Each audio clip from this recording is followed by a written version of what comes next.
DeVos. I'm not convinced the balance will turn out necessarily the way you predict that it will, and I still do have major concerns regarding the quality of work in the major professions. Not only medicine, which you've been discussing to some degree, but also engineering, law enforcement, and the penal system. These are very essential elements of any society, and you're relying on volunteers. Are you now going to assert, like you did with illness, that cooperatism will eliminate crime as well? Sagers. No, unfortunately, I don't believe it will eliminate crime any more than it will eliminate illness. I wish I could say yes to that, but I can't. However, I do believe that along with a significant decrease in health issues, the crime rate will dramatically drop as well. And by dramatically, I mean something like 80% or more. Most crimes can be directly linked to money issues. Think about it. The motive for most crime is money. And therefore, it would seem to follow that if money were eliminated, then the predominant motive for crime would also be eliminated.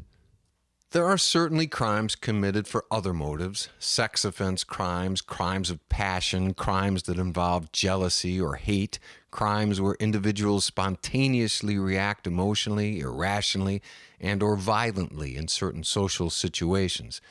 These won't be eliminated, nor will theft, although theft will drop dramatically because it won't be committed for financial reasons anymore. It will be committed out of a desire to possess something belonging to someone else, something that the thief doesn't want to take the time to produce themselves because in cooperatism they could, or that the thief doesn't feel they have the ability to produce, such as a work of art that they have a desire to possess. But theft, for financial reasons, will disappear. So yes, crime overall will reduce dramatically. DeVos. If things work out the way you conjecture. But speaking of the crime still present, how would this be handled in a cooperatism environment? Would there be law enforcement agencies? And if so, would they be included in this workforce rotation system and therefore not be professionals as they are in our current system? As I stated earlier, in cooperatism, there really won't be professionals of any kind anymore. Am I right? Cooperatism will basically eliminate that category. So we'd have the latest group of novices or non-professionals, if you will, rotated into that segment for that month, or we'll have a bunch of volunteers who are in love with the idea of being policemen. And these people will keep us all safe and protected. This does not seem very reassuring, at least not to me. Sagers. You're right. It doesn't. And obviously, that is not how it will work. First of all, the term professional in our current society, as one of its meanings, can be used to designate someone who is paid for their services. Its other meanings are then often assumed to be true as well. Bestowing this title of professional on someone often seems to infer that they must be qualified in some way, that they are somehow fully competent and somewhat of an expert. However, we all know that just because someone declares themselves a professional in a particular field, meaning they have opened their doors for business, that does not in itself mean that they are experts or even sufficiently qualified in that area. We all know of supposed professionals who have not produced particularly professional results. We also know of many individuals that do produce professional results, even though their skills are used as more of a hobby for them, as opposed to their main source of income. In cooperatism, the term professional will not be lost, but its validity in terms of any definition that denotes a paid occupation will disappear.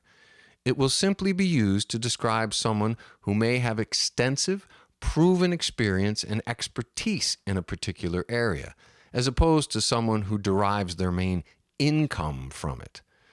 Cooperatism does not seek to eliminate professionals from society. The term simply won't be linked to income anymore. It will be more a matter of competence and experience, which, in my opinion, makes far more sense. Therefore, in answer to your question, I do believe the law enforcement segment of a cooperative society will be comprised of professionals, those who chose to participate in and become skillful in these areas over an extended period of time, just as it is in our current society. The difference will be that these individuals will not be paid professionals, and they won't be exempt from participating in the workforce. Like everyone else, they will have to put in their fair share of time. There may be certain areas of law enforcement that are included in a workforce rotation, such as file keeping and data entry, running and researching certain information or reports, processing certain forms and paperwork, etc., that individuals could be easily and quickly trained in on a regular rotating basis.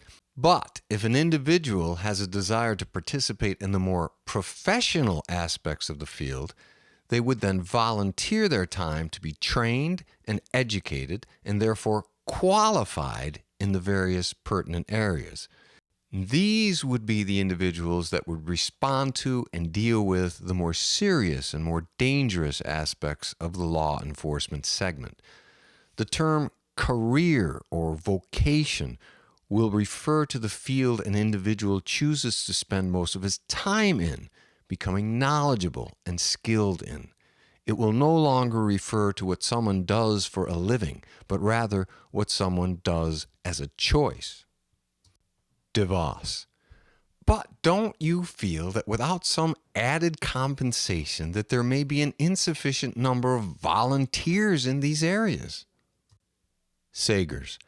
I do not fear a lack of competent professionals in any field in a cooperative system. In fact, there will most likely be an overabundance. People won't be forced into retirement in these fields. As long as their passion persists and their abilities are intact, they can continue to participate and be utilized. There will be no waiting for job openings. The number of people entering these fields will not be dependent on the amount of work available, and therefore the amount of funding available to pay them. No one is shut out due to age or lack of financial resources. Potentially, some of our best, most talented, and skilled practitioners in these fields may be those who find their true calling later in life. It will never be too late for an individual to pursue a vocation. In our current system, it can be difficult to start a new career due to time, funding, and family responsibilities. You may also feel like an outsider because you're trying to enter a profession that is typically looking for younger candidates who have made career decisions early in life, and so you abandon your dreams. And when this happens, society suffers because it has just lost, potentially, one of the most dedicated and possibly most skilled participants in that field. Our current system is guilty of many of these losses, creating barriers to major career changes later in life. And equally unfortunate, it forces young people to make early and sometimes premature decisions with regard to careers, locking them into a path in life which, in many cases, is not where their preference truly lies. Under cooperativism, there will be professional organizations comprised of those who are passionate, competent, and experienced, training and evaluating the new members. They will function as one large peer group, and the public will be able to consult with whomever they wish, getting as much advice and as many second opinions as desired. These organizations will welcome opportunities to use their knowledge and practice their skills. There will be no need to buy someone's time. There will be no exorbitant fees that feed a bureaucracy. As far as the judicial and penal systems go, the emphasis would be on helping these individuals, not particularly on punishing them. And again, I believe there will be plenty of people with a passion for psychology and the related fields that would be more than interested in studying and taking on these cases, actively finding ways to help these individuals. There will be whole organizations devoted to this, just as there is now, except funding won't be an issue. You don't need a money system for these services to take place. You only need an interest. And in humanity, the range of human interests is staggering. So, getting back to your original question, I believe there will be fewer criminal offenders under cooperatism. And for those who do fall into this category, there will be an overabundance of people willing and eager to help them. I don't think there will be prisons as such, but rather organizations with facilities to handle various offenders. There are no payoffs for deviant behavior in cooperatism like there are in a money system, and therefore a large, cumbersome penal system isn't necessary. So, comparing the criminal justice system of both of these societies, cooperatism comes out ahead. Even if there are some problems with it, it cannot possibly become the huge bureaucratic money pit that it is now. DeVos.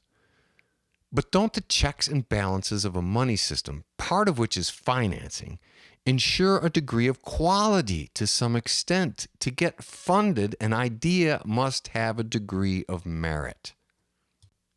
Sagers. I remember a point being made regarding a fast food chain. The question was asked, do you think you could make a better burger than the ones being made at a current very popular fast food franchise?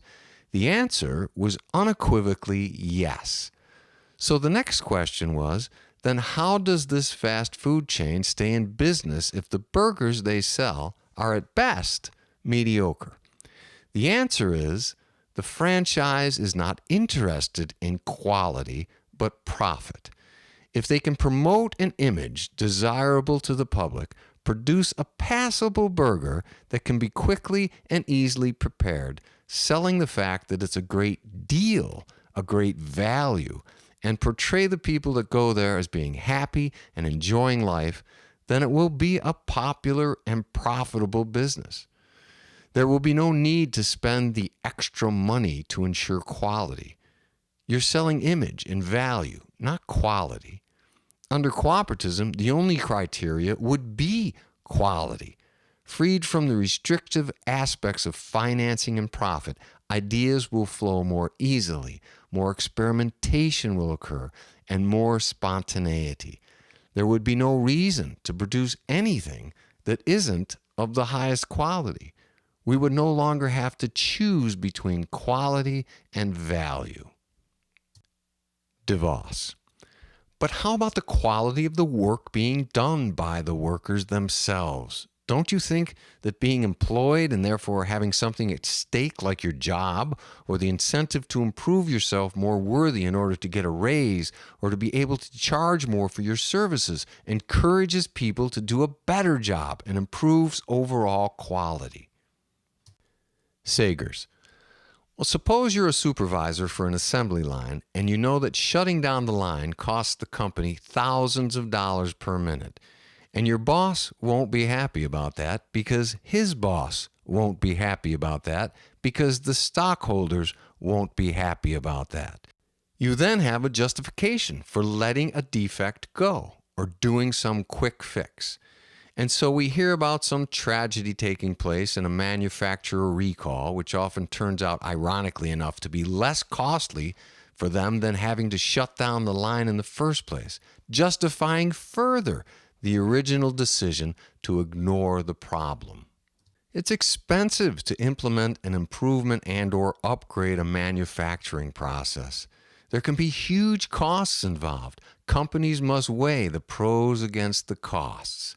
If doing things the old, less efficient way will still make us as much or nearly as much profit as the new way, then needed improvements may either never be made or delayed for as long as possible. And as consumers, we accept this as simply being an aspect of business. These businesses supply us with those much-needed jobs and incomes, and so the cycle goes. In cooperatism, there is no cost. Time is not money, and money is not time. We are all working together. No competing companies, only competing sports teams.